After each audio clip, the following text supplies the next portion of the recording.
Selamat datang di channel ini. Dalam video episode kedua, kita akan membahas tentang etika dan profesionalisme dalam alternatif penyelesaian sengketa.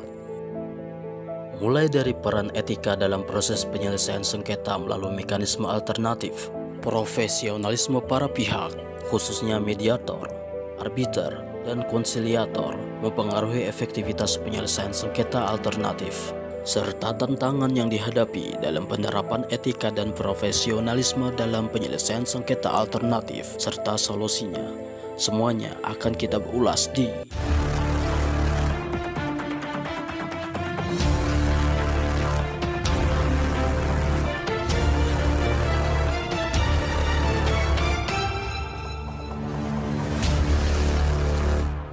Sudut Pandang.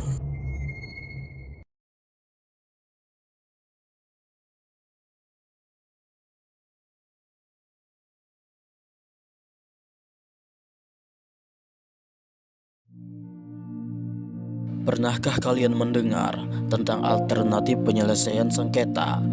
Dibandingkan dengan jalur pengadilan yang bisa memakan waktu lama dan biaya tinggi, alternatif penyelesaian sengketa menjadi pilihan yang semakin diminati karena lebih efisien, fleksibel, dan cepat.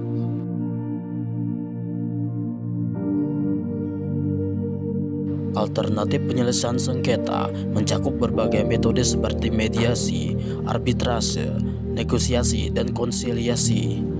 Tapi, ada hal penting yang harus diperhatikan dalam proses ini, yaitu etika dan profesionalisme.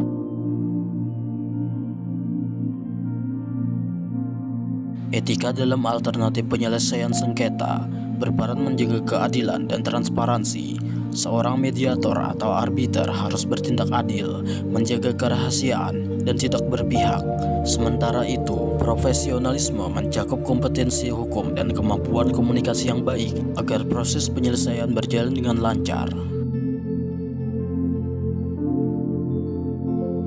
Sayangnya, dalam praktiknya masih sering terjadi pelanggaran etika dan kurangnya profesionalisme yang justru menghambat penyelesaian sengketa. Hal ini justru terjadi, alternatif penyelesaian sengketa bisa kehilangan efektivitasnya sebagai solusi yang lebih cepat dan memuaskan. Ketika terjadi sengketa, tidak semua masalah harus dibawa ke pengadilan. Ada cara lain yang lebih cepat dan fleksibel, yaitu alternative dispute resolution. Etika dalam alternatif penyelesaian sengketa adalah aturan moral dan standar perilaku yang wajib diikuti oleh semua pihak yang terlibat, seperti mediator, arbiter, dan pihak yang bersengketa. Tujuannya jelas, yaitu memastikan proses penyelesaian sengketa berjalan adil, transparan, dan profesional. Dengan menerapkan etika yang baik, hasil penyelesaian sengketa bisa diterima semua pihak tanpa ada rasa dirugikan. Jadi, bukan hanya tentang mencari solusi, tapi juga tentang bagaimana menyelesaikan masalah dengan cara yang benar dan berintegritas. Berikut ini adalah beberapa peran penting mengenai etika dalam alternatif penyelesaian sengketa. Yang pertama, menjaga kepercayaan para pihak. Kepercayaan adalah kunci. Mediator atau arbiter harus menjunjung tinggi integritas agar proses penyelesaian sengketa berjalan adil dan transparan. Yang kedua, mencegah penyalahgunaan kewenangan. Tanpa etika, ada risiko mediator atau arbiter bertindak tidak profesional atau memihak salah satu pihak. Yang ketiga, menjaga kerahasiaan informasi. Informasi yang diberikan oleh para pihak harus tetap rahasia agar tidak disalahgunakan di kemudian hari. Yang keempat, meningkatkan efektivitas proses mediasi dengan menerapkan netralitas dan kejujuran. Alternatif penyelesaian sengketa bisa berjalan lebih lancar dan diterima semua pihak. Dan yang kelima, mewujudkan keadilan yang restoratif. Alternatif penyelesaian sengketa bukan hanya soal penyelesaian masalah, tapi juga memulihkan hubungan antara pihak yang bersengketa. Dengan etika yang kuat, keadilan bisa terwujud dengan lebih baik. Tapi, tahukah kamu bahwa keberhasilan sangat bergantung pada etika? Tanpa etika yang kuat, bisa kehilangan esensinya sebagai metode penyelesaian yang adil dan efektif. Berikut ada 3 prinsip utama dalam etika yang wajib diterapkan dalam alternatif penyelesaian sengketa. Pertama, prinsip kejujuran. Kejujuran adalah fondasi utama dalam alternatif penyelesaian sengketa. Semua pihak, baik yang bersengketa, mediator, maupun arbiter, harus menyampaikan informasi secara benar dan tidak menyesatkan. Kalau kejujuran diabaikan, hasil penyelesaian bisa jadi tidak adil dan malah memicu konflik baru. Kedua, prinsip kerahasiaan. Berbeda dengan sidang pengadilan yang bersifat terbuka, alternatif penyelesaian sengketa biasanya dilakukan secara tertutup. Ini penting untuk melindungi informasi sensitif yang bisa merugikan salah satu pihak. Ketiga, prinsip keadilan. Keadilan dalam alternatif penyelesaian sengketa berarti memastikan keputusan yang dimiliki benar-benar seimbang dan tidak memihak.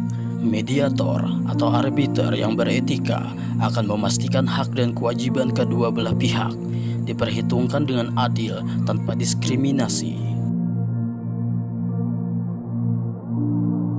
Dengan menerapkan ketiga prinsip tadi, alternatif penyelesaian sengketa bisa menjadi metode penyelesaian sengketa yang lebih efektif, damai, dan dapat diterima semua pihak. Jadi, apakah kalian setuju kalau etika adalah kunci utama dalam alternatif penyelesaian sengketa? Keberhasilan tidak terjadi begitu saja. Semua pihak yang terlibat, baik mediator, arbiter, maupun pihak yang bersangkutan harus menunjukkan profesionalisme yang tinggi. Apa yang membuat penyelesaian sengketa alternatif bisa berjalan dengan baik? Jawabannya ada pada profesionalisme para pihak yang terlibat, seperti keahlian dalam proses. Seorang mediator atau arbiter harus memiliki kompetensi yang cukup. Ini mencakup pengetahuan hukum, keterampilan komunikasi, serta pemahaman tentang teknis negosiasi dan manajemen konflik. Kemudian yang kedua, etika dan integritas profesional. Etika adalah fondasi dalam alternatif penyelesaian sengketa. Seorang mediator atau arbiter harus bersikap netral, menjaga kerahasiaan, dan memastikan setiap keputusan diambil dengan adil. Jika integritas mereka kuat, para pihak akan lebih percaya terhadap proses alternatif penyelesaian sengketa dan menerima hasilnya dengan baik.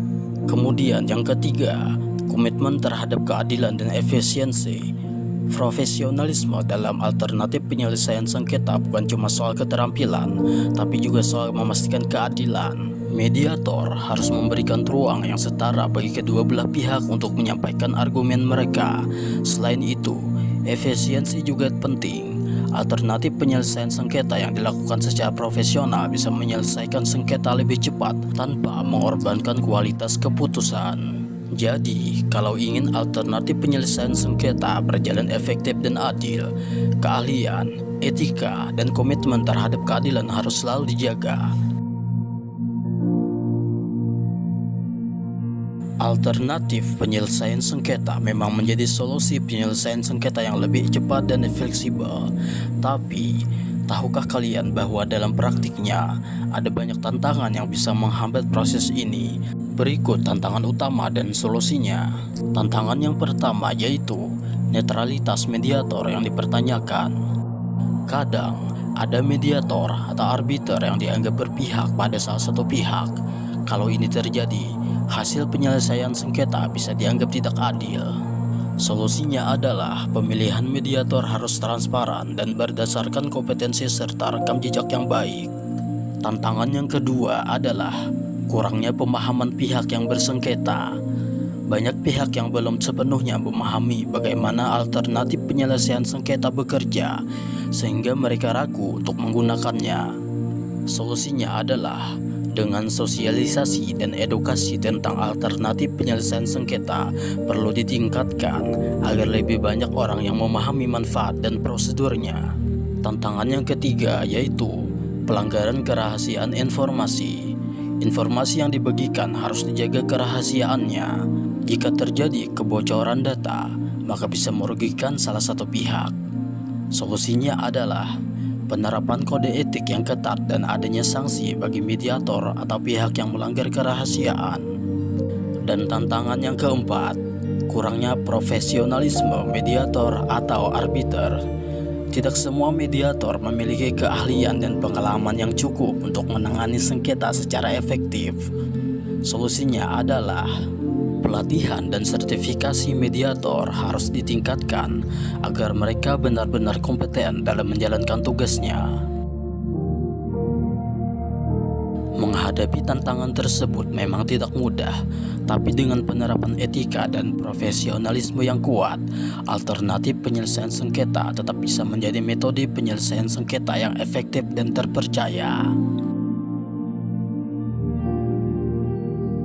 Etika dan profesionalisme dalam alternatif dispute resolution bukan hanya teori, tapi kunci utama dalam menciptakan penyelesaian sengketa yang adil, transparan, dan efektif. Tanpa itu, bisa kehilangan esensinya sebagai solusi alternatif yang lebih cepat dan efisien dibandingkan litigasi di pengadilan. Jadi, bagaimana pendapat kalian? Apakah alternatif dispute resolution dengan penerapan etika dan profesionalisme yang baik bisa menjadi solusi utama dalam penyelesaian sengketa? Tulis di kolom komentar. Jangan lupa like, share, dan subscribe. Sampai jumpa di video berikutnya.